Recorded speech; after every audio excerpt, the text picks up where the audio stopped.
Hello and welcome to Mamas and Babas postpartum program. Right, so I thought I'd record a little video basically explaining the anatomy of the pelvic floor and the reason why we do the exercises that we do and the importance of doing them properly.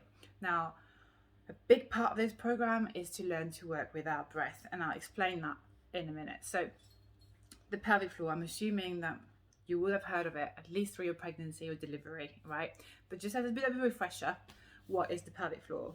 Pelvic floor is basically a very thin layer of muscles situated around your pelvis, attached to your tailbone and your pubic bone. They kind of like work as a hammer, and they kind of like hold your organs in place. Now, throughout pregnancy and delivery, they have been stretched and maybe even damaged. So what we're trying to do is to obviously strengthen them again so that they can start doing their jobs properly again. So pelvic floor and core, they are the same thing. They all work together. The front, the side, the back, the pelvic floor, and one final one, which we don't think of very much, is the diaphragm. Now, if you think diaphragm is up here and the pelvic floor is down there, as you take a deep breath in, the diaphragm is going to lower to allow for your lungs to expand.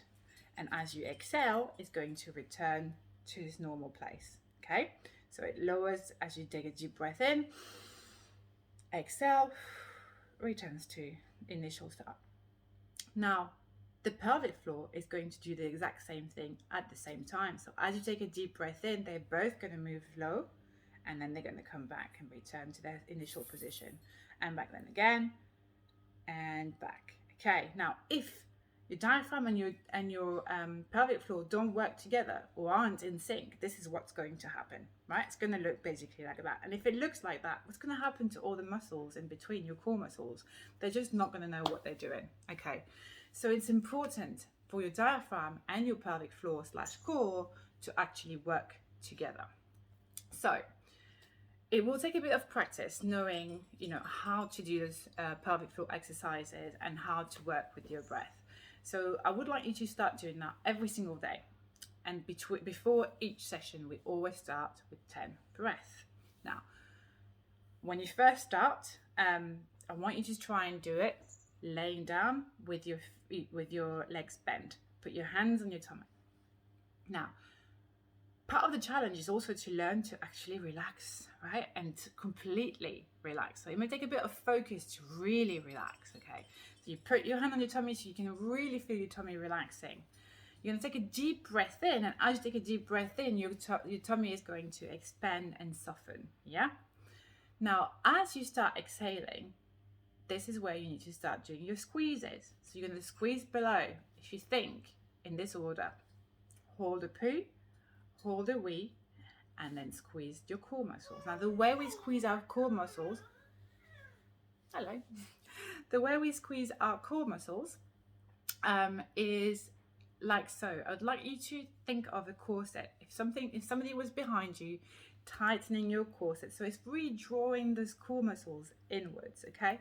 So again, as you exhale, you hold a poo, you hold a wee, and you tighten that corset. Okay, so it's a lot to incorporate, but you need to also make sure that you fully empty your lungs of air, all right? So you take a deep breath in, expand the belly. Exhale, hold a poo, hold a wee, tighten that corset. And again, deep breath in, soften the belly. Exhale, hold a poo, hold a wee, tighten that corset.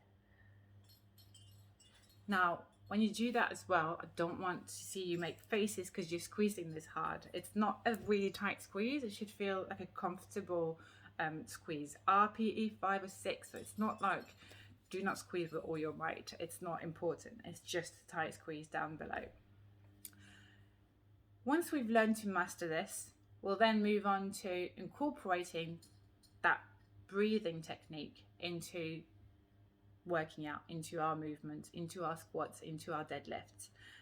So it's important to master this. Now, I must add that at the start, it will feel like you don't really know what you're doing, and it's all going to go down to practice. So practice, practice, practice.